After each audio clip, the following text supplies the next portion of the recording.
ನಮಸ್ಕಾರ ವಿದ್ಯಾರ್ಥಿಗಳೇ, KCT ಹಾಗೂ ನೀಟ್ ವಿದ್ಯಾರ್ಥಿಗಳಿಗೆ ಸ್ವಾಗತ ಸುಸ್ವಾಗತ. ಸೊ ಈ ವಿಡಿಯೋದಲ್ಲಿ ನಾನು ಏನು ಹೇಳಲಿಕ್ಕೆ ಹೋಗ್ತಾ ಇದ್ದೀನಿ ಅಂತ ನಿಮಗೆಲ್ರಿಗೂ ತಿಳಿದಿದೆ. ಸೊ ವಿಷಯ ಏನಪ್ಪ ಅಂತ ಹೇಳಿದರೆ, ಏನೇನು ಡಾಕ್ಯುಮೆಂಟ್ ಬೇಕು KCT ಅಡ್ಮಿಷನ್ಗೆ ಅಂತ ನಾನು ಕಂಪ್ಲೀಟಾಗಿ ಡೀಟೇಲಾಗಿ ಈ ವಿಡಿಯೋದಲ್ಲಿ ಹೇಳ್ತೀನಿ. ಯಾವುದೇ ಕಾರಣಕ್ಕೂ ಸ್ಕಿಪ್ ಮಾಡಲಿಕ್ಕೆ ಹೋಗಬೇಡಿ, ಬಿಕಾಸ್ ಪ್ರತಿಯೊಂದು ಡಾಕ್ಯುಮೆಂಟ್ ಕೂಡ ವೆರಿ ಇಂಪಾರ್ಟೆಂಟು. ನಿಮಗೆ ಅಡ್ಮಿಷನ್ ಆಗಲಿಕ್ಕೆ ಅಷ್ಟು ಡಾಕ್ಯುಮೆಂಟ್ ಕೂಡ ಬೇಕಾಗುತ್ತೆ. ಈ ವಿಡಿಯೋದಲ್ಲಿ ಡೀಟೇಲಾಗಿ ಹೇಳ್ತೀನಿ. ಸೊ ಎಷ್ಟೆಷ್ಟು ಸೆಟ್ ಬೇಕಾಗುತ್ತೆ, ಯಾವ್ಯಾವ ಡಾಕ್ಯುಮೆಂಟ್ ಅಂತ. ಸೊ ಕರೆಕ್ಟಾಗಿ ಅದನ್ನೆಲ್ಲರೂ ರೆಡಿ ಮಾಡಿ ಇಟ್ಕೊಳ್ಳಿ. ಸೊ ನಾನು ಆಲ್ರೆಡಿ ಸ್ಕ್ರೀನಲ್ಲಿ ತೋರಿಸ್ತಾ ಇದ್ದೀನಿ, ನಿಮಗೆ ನೋಡ್ತಾ ಇದೆ. ಏನಂತೇಳಿದರೆ, ಫಸ್ಟ್ ಡಾಕ್ಯುಮೆಂಟ್ ಏನು ಬೇಕು ಅಂತ ಹೇಳಿದ್ರೆ ಕಾಲೇಜ್ ಅಪ್ಲಿಕೇಶನ್ ಫಾರ್ಮ್ ಅಂತ, ಓಕೆನಾ. ಸೊ ಕಾಲೇಜ್ ಅಪ್ಲಿಕೇಶನ್ ಫಾರ್ಮು ಇದು ನೀವು ಜಾಸ್ತಿ ತಲೆ ಕೆಡಿಸ್ಕೊಳ್ಳುವಂಥ ಅವಶ್ಯಕತೆ ಇಲ್ಲ. ಇದು ಏನು ನಿಮಗೆ ಇಲ್ಲಿ ಆನ್ಲೈನಲ್ಲೂ ಸಿಗೋಲ್ಲ ಅಥವಾ ಎಲ್ಲಿ ಸೈಬರ್ ಎಲ್ಲೂ ಸಿಗೋಲ್ಲ. ಸೊ ಇದು ಕಾಲೇಜವರೇ ಕೊಡ್ತಾರೆ. ನಿಮ್ಗೆ ಯಾವ ಕಾಲೇಜ್ ಅಲೋಟ್ ಆಗಿರುತ್ತೆ ಆ ಕಾಲೇಜಲ್ಲೇ ಕೊಡ್ತಾರೆ ಅಪ್ಲಿಕೇಶನ್ ಫಾರ್ಮ್ನ. ಸೊ ನೀವು ಅಲ್ಲಿ ವಿಸಿಟ್ ಮಾಡಿದ ನಂತರ ಸೊ ಇದ್ರ ಬಗ್ಗೆ ವರಿ ಆಗುವಂಥ ಅವಶ್ಯಕತೆ ಇಲ್ಲ. ಸೊ ಸೆಕೆಂಡ್ ಒಂದು KE application form. So KE application form ಅಂತ ಹೇಳಿದರೆ, ನೀವೇನು CET ಎಕ್ಸಾಮ್ಸ್ ಬರೀಲಿಕ್ಕೋಸ್ಕರ ನೋಡಿ ಮೊದಲೇ ಒಂದು ಅಪ್ಲಿಕೇಶನ್ ಹಾಕಿರ್ತೀರಲ್ಲ. ಸೊ ಆ ಅಪ್ಲಿಕೇಶನ್ ಆಗಿರುತ್ತೆ, ನೀವು ಸಬ್ಮಿಟ್ ಮಾಡಿದ ನಂತರ ಒಂದು ಅಕ್ನಾಲೇಜ್ಮೆಂಟ್ ಬಂದಿರುತ್ತೆ. ಸೊ ಆ ಅಕ್ನಾಲೇಜ್ಮೆಂಟ್ ಬೇಕಾಗುತ್ತೆ ನಿಮಗೆ, ಅದನ್ನು KE ಅಪ್ಲಿಕೇಶನ್ ಫಾರ್ಮ್ ಅಂತ ಹೇಳ್ತೀವಿ. ನೆಕ್ಸ್ಟ್ ಥರ್ಡ್ ಒನ್ ಏನಂತ ಹೇಳಿದರೆ KE admit card. KE admit card ಅಂತ ಹೇಳಿದ್ರೆ ಏನು ಹಾಲ್ ಟಿಕೆಟ್ ಅಂತಲೇ ಹೇಳ್ತೀವಿ. ಸೊ ನೀವು KCET ಎಕ್ಸಾಮ್ ಬರೀಲಿಕ್ಕೆ ಹೋಗುವಾಗ ನಿಮಗೆ ರೂಮ್ಗೆ ಅಲೋ ಮಾಡುವಾಗ ಸೊ ಒಂದು ಇದು ಕೇಳ್ತಾರೆ, ಏನು ಹಾಲ್ ಟಿಕೆಟ್ನ ತೋರಿಸಿ ಅಂತಾರಲ್ಲ. ಸೊ ನೀವು ಅಲ್ಲಿ ಇನ್ವಿಜಿಲೇಟರೆಲ್ಲ ಸೈನ್ ಹಾಕಿರ್ತಾರೆ.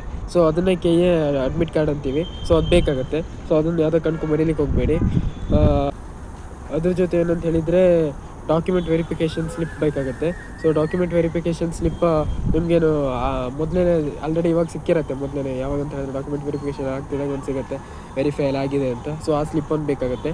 ಹಾಗೆ KE ಅಲಾಟ್ಮೆಂಟ್ ಆರ್ಡರ್ ಅವ್ರ ಅಡ್ಮಿಷನ್ ಆರ್ಡರ್ ಅಂತ, ಓಕೆ. ಸೊ ಇದು ಚಲನ್ ಡೌನ್ಲೋಡ್ ಮಾಡಲಿಕ್ಕೆ ಹೇಳ್ತಾರೆ, ಏನು ಅವಕಾಶ ಕೊಡ್ತಾರೆ. ಸೊ ಚಲನ್ ಡೌನ್ಲೋಡ್ ಮಾಡಾದ ನಂತರ ನೀವು ಪೇಮೆಂಟ್ ಮಾಡಬೇಕಾಗತ್ತೆ. ಸೊ ಪೇಮೆಂಟ್ ಮಾಡಿ ಆದ ನಂತರ ನೀವು ಅಡ್ಮಿಷನ್ ಆರ್ಡರ್ ಜನ್ರೇಟ್ ಮಾಡ್ತಾರೆ. ಸೊ ನಿಮ್ಮ ಪೇಮೆಂಟ್ ಆಗ್ತಾ ಇದ್ದಾಗಲೇ ಇದನ್ನು ಜನ್ರೇಟ್ ಮಾಡ್ತಾರೆ. ಇದನ್ನು ನೀವು ತಗೊಂಡೋಗಿ ಏನು ಯಾವ ಕಾಲೇಜ್ ಸಿಕ್ಕಿರತ್ತಲ್ಲ ಆ ಕಾಲೇಜ್ಗೆ ಹೋಗಿ ಅಡ್ಮಿಷನ್ ಮಾಡ್ಕೋಬೇಕಾಗತ್ತೆ. ಸೊ ಇದನ್ನು ನಾವು KE ಅಲಾಟ್ಮೆಂಟ್ ಆರ್ಡರ್ ಅಂತ ಹೇಳ್ತೀವಿ. ಸೊ ಅದಾದ ನಂತರ ಏನಂತ ಹೇಳಿದರೆ KE ಚಲನ್ ಕಾಪಿ, ಅದು ಆಗಲೇ ಹೇಳಿದ್ನಲ್ಲ. ಸೊ ಏನು ಫಸ್ಟ್ ಒಂದು ನೀವು ಚಾಯ್ಸ್ ಒಂದು ಚೂಸ್ ಮಾಡ್ತಿದ್ದಾಗಲೇ ಏನು ನಿಮಗೆ ಚಲನ್ ಡೌನ್ಲೋಡ್ ಆಗುತ್ತೆ. ಸೊ ಆ ಚಲನ್ ಡೌನ್ಲೋಡ್ ಆದ ನಂತರ ನೀವು ಪೇಮೆಂಟ್ ಮಾಡಬೇಕಾಗುತ್ತೆ. ಸೊ ಆ ಚಲನ್ ಡೌನ್ಲೋಡ್ ಆಗುತ್ತಲ್ಲ ಆ ಕಾಪಿ ಕೂಡ ನಿಮ್ಗೆ ಬೇಕಾಗುತ್ತೆ. ಸೊ ಇದನ್ನು ಇಟ್ಕೊಳ್ಳಿ. ಹಾಗೆ ಇನ್ನೊಂದು ಏನಂತ ಹೇಳಿದ್ರೆ ನೆಕ್ಸ್ಟ್ SSLC ಮಾರ್ಕ್ಸ್ ಕಾರ್ಡು, ಓಕೆನಾ. So SSLC marks card, original marks card ಬೇಕಾಗುತ್ತೆ, ನೆನ್ಪಿಟ್ಕೊಳ್ಳಿ. ಹಾಗೆ next PUC marks card. So PUC marks ಕಾರ್ಡಲ್ಲಿ ಈ ಕೇಸಲ್ಲಿ ಏನು ಅಂತ ಹೇಳಿದರೆ ಇನ್ ಕೇಸ್ ಕೆಲವೊಬ್ಬರಿಗೆ ಯಾರಿಗಾದರೂ ಒರಿಜಿನಲ್ ಮಾರ್ಕ್ಸ್ ಕಾರ್ಡ್ ಸಿಕ್ಕಿಲ್ಲ ಅಂತ ಹೇಳಿದರೆ, ಸೊ ನೀವು ಪ್ರೊವಿಷನಲ್ ಮಾರ್ಕ್ಸ್ ಕಾರ್ಡನ್ನು ನಿಮ್ಮ ಕಾಲೇಜಿಗೆ ಹೋಗಿ ಕಲೆಕ್ಟ್ ಮಾಡ್ಕೋಬೇಕಾಗುತ್ತೆ. ನೀವು ಎಲ್ಲಿ PUC ಮಾಡಿರ್ತೀರಾ ಅಲ್ಲಿ ಹೋಗಿ ಪ್ರೊವಿಷನಲ್ ಮಾರ್ಕ್ಸ್ ಕಾರ್ಡನ್ನು ಕಲೆಕ್ಟ್ ಮಾಡ್ಕೊಂಡು ಅಲ್ಲಿ ಸೈನಲ್ಲಿ ಹಾಕ್ಸ್ಕೊಂಡು ಬರಬೇಕಾಗುತ್ತೆ. ಸೊ ಐ ಹೋಪ್ ಎಲ್ರಿಗೂ ಸಿಕ್ಕಿದೆ ಅಂತ ತಿಳ್ಕೊತೀನಿ ಒರಿಜಿನಲ್ ಮಾರ್ಕ್ಸ್ ಕಾರ್ಡು. ಸಿಕ್ಕಿಲ್ಲ ಅಂತ ಹೇಳಿದ್ರೆ ನೀವು ಈ ಟೈಪ್ ಮಾಡಬೇಕಾಗತ್ತೆ, ಪ್ರೊವಿಷನಲ್ ಮಾರ್ಕ್ಸ್ ಕಾರ್ಡು.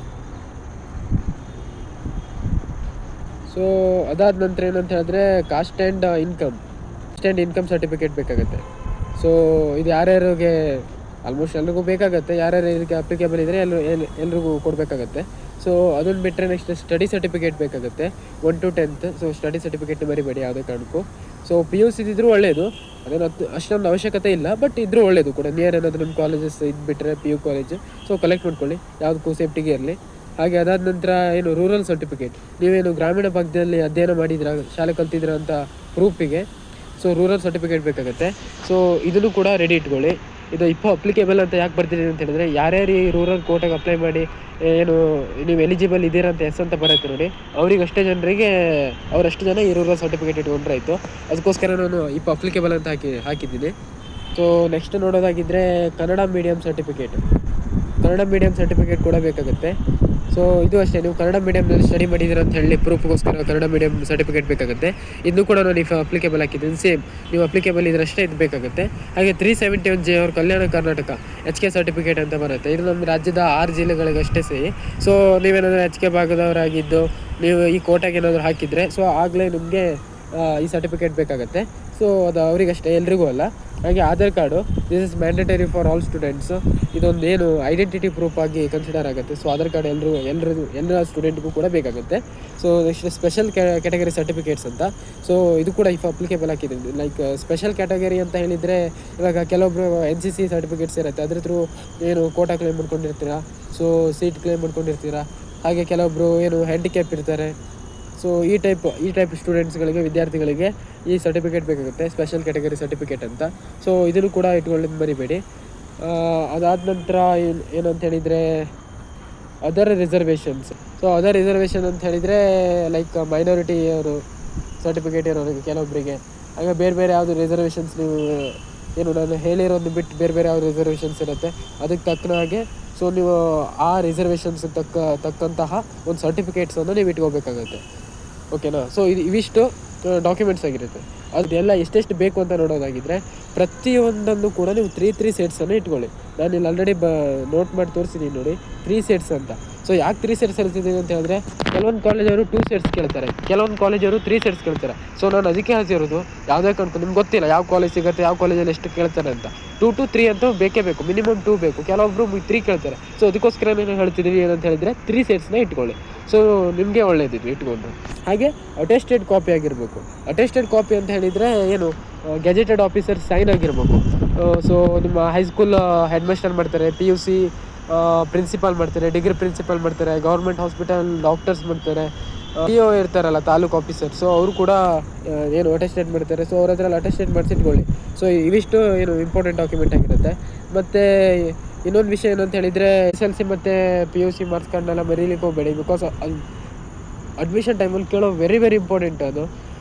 ಎಲ್ಲ ಸರ್ಟಿಫಿಕೇಟ್ಸ್ ಎಲ್ಲ ಇಂಪಾರ್ಟೆಂಟ್ ಆಗುತ್ತೆ, ಬಟ್ ಒಂದು ಒರಿಜಿನಲ್ ಡಾಕ್ಯುಮೆಂಟ್ಸನ್ನೇ ಕಾಲೇಜ್ ಅವ್ರು ತಗೋತಾರೆ, ನಿಮ್ಗೆ ರಿಟರ್ನ್ ಕೊಡೋಲ್ಲ. ಸೊ ನಾನು ಅದಕ್ಕೋಸ್ಕರ ಏನು ಹೇಳ್ತೀನಿ ಅಂತ ಹೇಳಿದರೆ, ಎಲ್ಲದೂ ನೀವು ಇನ್ನೊಂದು ಸೆಟ್ಟನ್ನು ನಿಮ್ಮ ಹತ್ರ ಜೆರಾಕ್ಸ್ ತೆಗೆದು ಇಟ್ಕೊಂಡಿರಿ. ಬಿಕಾಸ್ 10th ಮತ್ತು PUC ಮಾರ್ಕ್ಸ್ ಕಾರ್ಡೆಲ್ಲ ನಿಮ್ಗೆ ಕೊಟ್ಟಿನ ಅಂತ ಹೇಳಿದ್ರೆ ನೀವು ನೆಕ್ಸ್ಟ್ ಸ್ಕಾಲರ್ಶಿಪ್ ಅಪ್ಲೈ ಮಾಡ್ತೀರಾ. ಸೊ ಆವಾಗಲೇ ನಿಮಗೆ ಬೇಕಾಗುತ್ತೆ. ಸೊ ಆವಾಗಲೇ ನಿಮಗೆ ಏನು ಜೆರಾಕ್ಸ್ ಬೇಕು ಅಂತ ಹೇಳಿದರೆ ಅವ್ರ ಹತ್ರ ಕೇಳಲಿಕ್ಕಾಗಲ್ಲ, ಒರಿಜಿನಲ್ ಕೊಡಿ ಅಂತ. ಅವ್ರ ಹತ್ರ ಇರುತ್ತೆ, ಅವ್ರು ಕೊಡೋದೇ ಇಲ್ಲ ನಿಮಗೆ. ಒನ್ಸ್ ನಿಮ್ಮ ಫೈನಲ್ ಇಯರ್ ಆದ ನಂತರ ಕೊಡ್ತಾರೆ. ಸೊ ಅದಕ್ಕೋಸ್ಕರ ನಾನು ಹೇಳ್ತೀನಿ ಅಂತ ಹೇಳಿದರೆ, ಸೊ ನೀವು ಎಲ್ಲ ಡಾಕ್ಯುಮೆಂಟಿಂದು ಒಂದೊಂದು ಸೆಟ್ ಜೆರಾಕ್ಸ್ ನಿಮ್ಮ ಹತ್ರ ಇಟ್ಕೊಳ್ಳಿ. ಸೊ ನಿಮಗೆ ಸ್ಕಾಲರ್ಶಿಪ್ ಆಗಲಿ, ಇನ್ನೊಂದಾಗಲಿ, ಮತ್ತೊಂದಾಗಲಿ, ಅದು ಎಲ್ಲಕ್ಕೂ ಹೆಲ್ಪ್ ಆಗುತ್ತೆ. ಇದಿಷ್ಟು ಡಾಕ್ಯುಮೆಂಟ್ಸು ಏನು ಇಂಪಾರ್ಟೆಂಟ್ ಡಾಕ್ಯುಮೆಂಟ್ ಆಗಿರುತ್ತೆ ಸ್ನೇಹಿತರೆ. ಇದೆಲ್ಲದನ್ನೂ ರೆಡಿ ಇಟ್ಕೊಳ್ಳಿ. ಇಷ್ಟ ಆಗುತ್ತೆ ಸ್ನೇಹಿತರೆ ಈ ವಿಡಿಯೋದಲ್ಲಿ ಇನ್ಫಾರ್ಮೇಷನು. ಐ ಹೋಪ್ ಈ ವಿಡಿಯೋ ನಿಮಗೆ ತುಂಬ ಹೆಲ್ಪ್ ಆಯಿತು ಅಂತ ತಿಳ್ಕೊತೀನಿ. ಯಾವುದೇ ಕಾರಣಕ್ಕೂ ಲೈಕ್ ಮತ್ತು ಶೇರ್ ಮಾಡೋದನ್ನ ಮರಿಬೇಡಿ. ಏನೋ ಡೌಟ್ ಇದ್ದರೂ ಕೂಡ ಕಮೆಂಟ್ ಹಾಕಿ, ನಾನು ರಿಪ್ಲೈ ಮಾಡಿ ನಿಮಗೆ ಏನು ನಿಮ್ಮ ಕ್ವಶನನ್ನು ಬಗೆಹರಿಸ್ಲಿಕ್ಕೆ ಟ್ರೈ ಮಾಡ್ತೀನಿ.